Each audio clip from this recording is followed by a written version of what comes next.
बात करते हैं कौमारवृत्त में पार्ट बी जो है। तो मैंने आपको बता दिया था रेफरेंस, और इसका भी बता देता हूँ।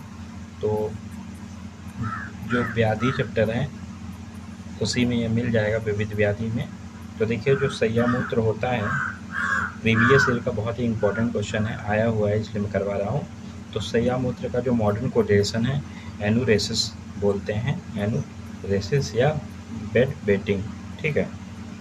तो देखिए, इसमें क्या क्या बात करेंगे। तो सामान्य परिचय का बात करेंगे, परिभाषा की बात करेंगे, इसका विस्तृत वर्णन करेंगे, और निदान देखेंगे, इसका कारण क्या होता है, साथ में इसकी चिकित्सा क्या होती है। तो सबसे पहले देखिए, इसका इंट्रोडक्शन देख लेते हैं। इंट्रोडक्शन में सबसे पहले बात करेंगे तो इसका प्रथम वर्णन कहाँ मिलता है, तो सारंगधर संहिता में मिलता है। स्वतंत्र अध्याय इसका कहाँ मिलता है, तो भाव प्रकाश में मिलता है। और चिकित्सीय ग्रंथ इसकी बात की जाए तो वंगसेन एवं भैषज रत्नावली में इसका निवारण, मतलब इसकी चिकित्सा का वर्णन किया गया है। ठीक है। इसका डिफिनीशन क्या होता है, तो सैया पर सोते समय अनौचिक रूप से स्वयं मूत्र का त्याग हो जाना शिशु में सामान्य समस्या से लेकर गंभीर समस्या है। ठीक है, यह इसकी डिफिनीशन थी। अब बात करते हैं इसके विस्तृत वर्णन में। तो सबसे पहले आपको बता देना चाहते हैं, इसके विस्तृत वर्णन में यह व्याधि जो होती है मुख्यतः वात दोष क्या होती है, प्रधान होती है। और इसमें जो बालक होता है 2 वर्ष के उपरांत दिन में और 5 वर्ष के उपरांत रात्रि में बिस्तर आदि पर मूत्र त्याग करना क्या कर देता है, बंद कर देता है। ठीक है।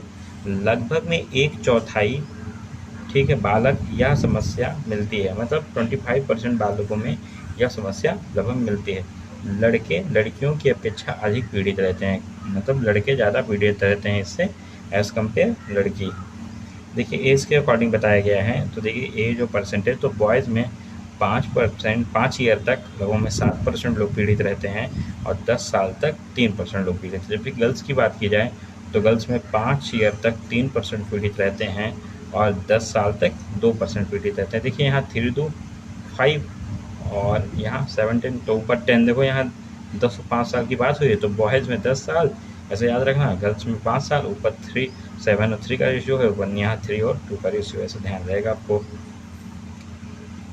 अब बात करते हैं, देखिए, बालक जब कुछ भी बता पाने की स्थिति में नहीं रहता है, तो उसके जीवन में जो प्रथम वर्ष होता है, उस समय मलमूत्र का त्याग करने के पूर्व वह अपने ध्यान को, मतलब लोगों के ध्यान को आकर्षण करने के लिए वो कुछ क्रियाएं करता है, हाथ पैर हिलाता है, चिल्लाता है, रोकता है, चीखता है, सैया से नीचे उतरने की कोशिश करने लगता है। तो यदि माता जो है बच्चे की, यदि माता समझदार है तो वह बच्चे को नीचे करके मूत्र त्याग करा देती है। परंतु यदि माता का संकेत नहीं समझ पाती है, बच्चे का यदि माता संकेत नहीं समझ पाती है, तो धीरे धीरे बच्चा क्या होता है, उसके संकेत देने की परंपरा जो होती है वो समाप्त कर देता है, और बच्चा क्या करता है, वो बालक आदत उसकी हो जाती है, आदतन वो मूत्र का त्याग, मल का त्याग कैसे बिस्तर पे कर देने लगता है। ठीक है। तो यह एक त्रुटिपूर्ण पालन पोषण का परिणाम है, मतलब गलत पालन पोषण का परिणाम होता है, जिससे रात में बच्चे 1-2 बार उठाकर मलमूत्र का त्याग करा के सुलाना चाहिए। साथ में इसे सामान्य समस्या कहा गया है, मतलब सामान्य समस्या कहा गया है। और इस समस्या के 3 कारण होते हैं, तीनों कारण को, इसके मतलब निदान 3 होते हैं। तो इसके 3 निदानों में इसको बांटा गया है। पहला मानसिक निदान, दूसरा त्रुटिपूर्ण निदान, तीसरा शारीरिक निदान। तो पहले हम लोग मानसिक निदान पढ़ते हैं। तो देखिए, मानसिक निदान, मानसिक कारण में देखो, पारिवारिक तनाव हो सकता है, या संरक्षक और शिशु के संबंधों में तनाव हो सकता है, आदि चीज़ें हो सकती हैं। या शिशु का अत्यधिक नियंत्रण रखना, मतलब शिशु पे बहुत ज़्यादा नियंत्रण रखा है, या सुरक्षा की भावना होना, या अनाथ अवस्था शिशु का होना, या आंत्र संकोच आदि कारण भी हो सकते हैं। अब बात करते हैं त्रुटिपूर्ण पालन पोषण की। तो देखिए, त्रुटिपूर्ण में जो अभिभावक होते हैं उनमें पर्याप्त शिक्षा न होती है, बालक के पालन पोषण विधि उचित ज्ञान न होने के कारण, तथा शिशुओं के समय पर मलमूत्र त्याग का अभ्यास नहीं करा पाते हैं, जिसके परिणाम स्वरूप आज समय में शिशु सोते समय मलमूत्र का क्या कर देता है, त्याग कर देता है। यह त्रुटिपूर्ण था कारण। ठीक है। अब बात देखते हैं शारीरिक कारण का। तो देखिए, शारीरिक में यह प्रायः थ्रेडवार्म इसका कारण होता है। साथ में दूसरा महत्वपूर्ण कारण जो होता है, मूत्र व संस्थान में तथा जनेंद्रिया में संक्रमण होता है, इन्फेक्शन होता है। ठीक है। जो अन्य कारण भी हो सकते हैं। तीसरे के बाद वो कारण होते हैं प्रागण निद्रा, कोष्ठबद्धता, भंग कंडू, मूत्राशय स्मरी, निरुद्ध प्रकाश, आंत्र कृमि, नाड़ी विकार आदि कारण भी माने इसके जाते हैं। चिकित्सा की बात की जाए तो इसमें औषधि चिकित्सा जो की जाती है, औषधि चिकित्सा में अहिपेय प्रतिबिंबी मूल स्वारस का प्रयोग करते हैं, आंत्र कृमि एवं मलाशय कृमि कृमिनाशक चिकित्सा का प्रयोग करते हैं। मूत्र व संस्थान में वरुण शिघ्रुपात और दशमूलपात या चंद्रप्रभावटी का प्रयोग करते हैं और विबंध में मृदु रेचन कराते हैं और आवश्यकता अनुसार उसे वंग भस्म या त्रिवंग भस्म या बहुमूत्रांतक रस का प्रयोग करते हैं। ठीक है, अब बात करते हैं, देखो वंग सेन के अनुसार क्या बताया गया, तो बालक जिस स्थान पर मूत्र का त्याग करता है उस स्थान में जो आर्द्र मृतिका होती है, मतलब मिट्टी होती है, उसको कांजी में भ्रजित करके भून कर उसका चूर्ण बना के मधु और घृत के साथ मिश्रित करके कदाचित उसको लेहन करवाना चाहिए। और निरंतर इसका प्रयोग निषेध है, मतलब निरंतर नहीं करवाना चाहिए।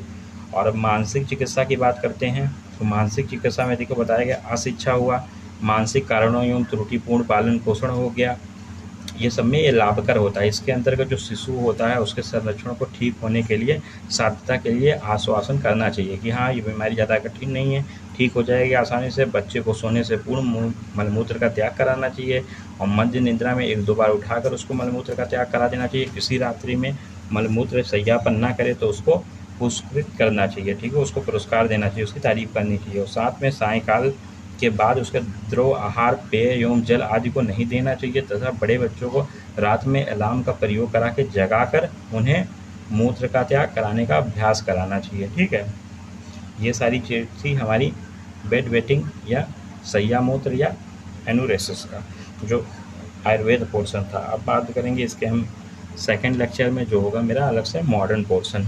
तो मैंने आपको इसमें बता दिया, सारी चीज़ें बता दी, ट्रीटमेंट, तो आप इसको 1-2 बार देखेंगे अच्छे से क्लियर हो जाएगा। बहुत ही ईजी था टॉपिक।